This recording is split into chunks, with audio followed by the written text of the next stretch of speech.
Party City is a retail chain of party stores founded in 1986. Thank you for your suggestion.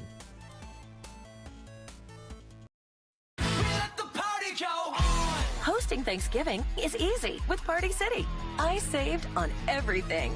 This is my party. Now, plenty of kids' activities from $1.99. Party City and PartyCity.com. Nobody has more Thanksgiving for less.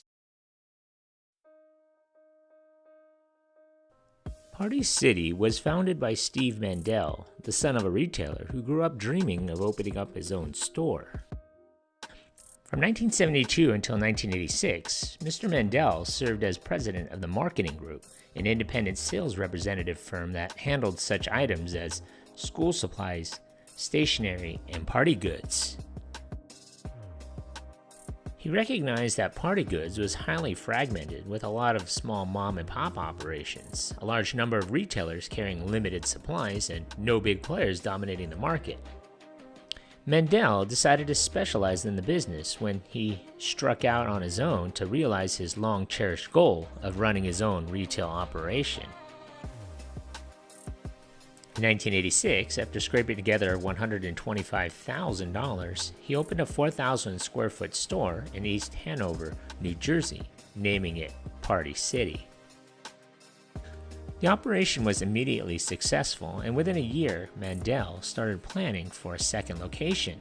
He also began to hear from people asking to franchise the Party City concept, and as a result, Party City began its transition into a national chain.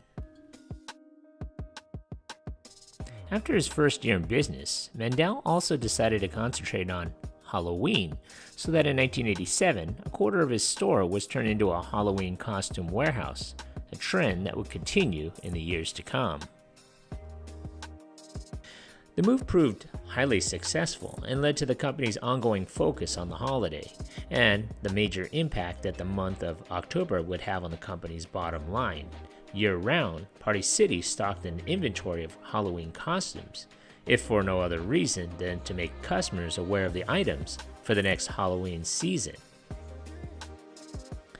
The first Party City franchise store opened in 1989, and by 1990, Mandell also owned 4 Party City stores. At this point, he incorporated the business as a franchising operation, with his stores forming the core of the chain. By the end of 1990, Party City outlets numbered 11. 5 more franchise stores were added in 91, 16 in 92, and another 26 in 93, bringing the total to 58. During these first 4 years of operation, Mandell refined the Party City concept, including store design, product mix, choice of suppliers, and the implementation of systems. With a successful store model in hand, Mandell in late 1993 decided to de-emphasize franchising in favor of opening company-owned stores, which would generate greater returns for the corporation than it would receive on fees and royalties from franchised outlets, as well as allow Mandell to control the destiny of Party City. While franchisees might maintain a tighter control on inventory, Mandell was insistent that company-owned units would be amply stocked with a wider range of merchandise. The first of these company-owned stores opened in Orlando, Florida in January of 1994, followed by 6 others later in the year. To help support this change in strategy, Mandell brought in 2 equity investors. Party City also opened 42 franchise stores, bringing the total number of units in the Party City chain to 99 in 1994.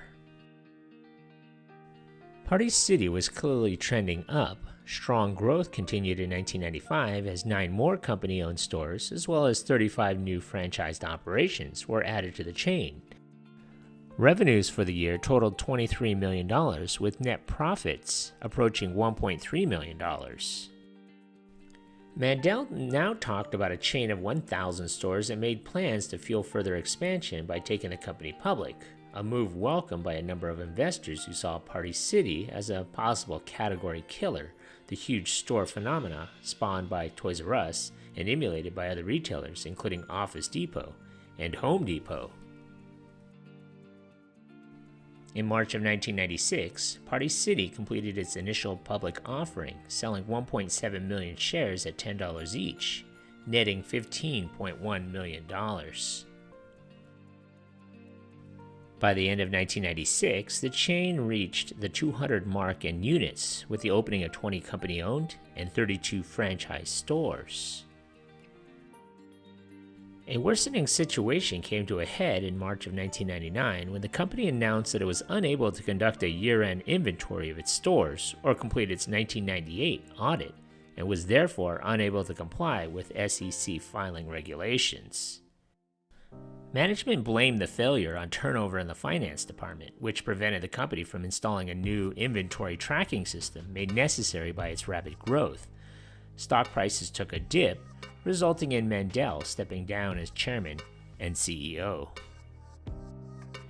At the end of the 1990s, an effort was made to redesign the stores, which, according to research, were too dark for customers. As a result, halogen lights replaced overhead fluorescent fixtures, and the merchandise was organized by categories rather than previous supermarket aisle approach. In a new circular orientation, seasonal merchandise moved to the center of the store, forcing customers to pass by everyday items, and children's and adults' party items were clearly separated.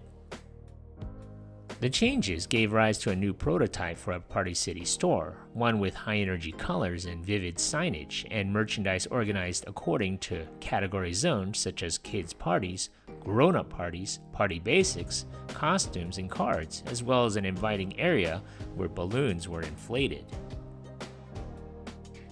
In 2005, the company was sold to a subsidiary of AAH Holdings Corporation, owner of Amscam, a designer, manufacturer, and distributor of party goods in America.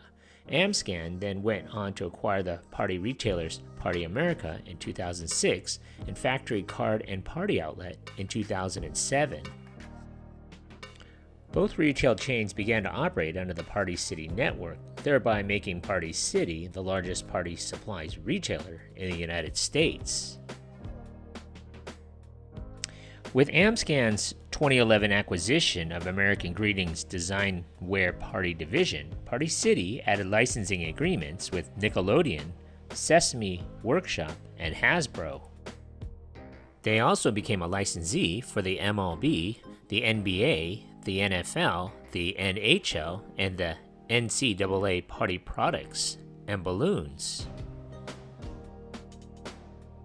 In December of 2017, Party City acquired MG Novelty Corporation for around $5.5 million, which operated 7 retail stores under the name Party Galaxy in the Oklahoma City metropolitan area.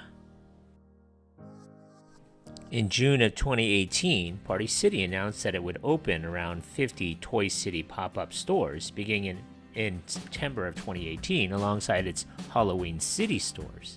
The stores operated through the conclusion of the holiday season and was meant to capitalize on the closure of the U.S. locations of Toys R Us. And speaking of pop-up stores, Halloween City was actually Party City's way of capitalizing on the multi-billion-dollar seasonal market. By increasing its exposure, besides having costumes in its own stores, Halloween City was founded around 1986 as well. The months leading up to Halloween accounts for over a quarter of Party City's annual revenue.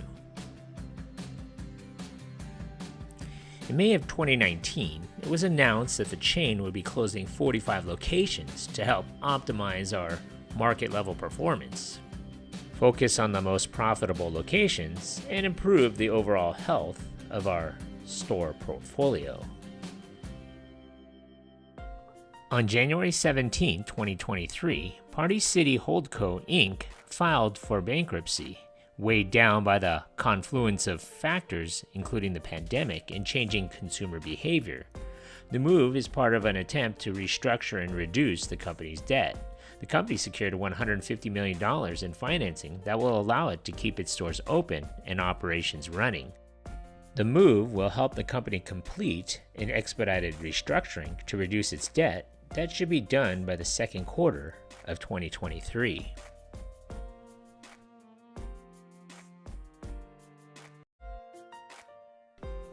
So what are your favorite memories of this place? leave a comment or a suggestion for a future video below. Thanks for watching.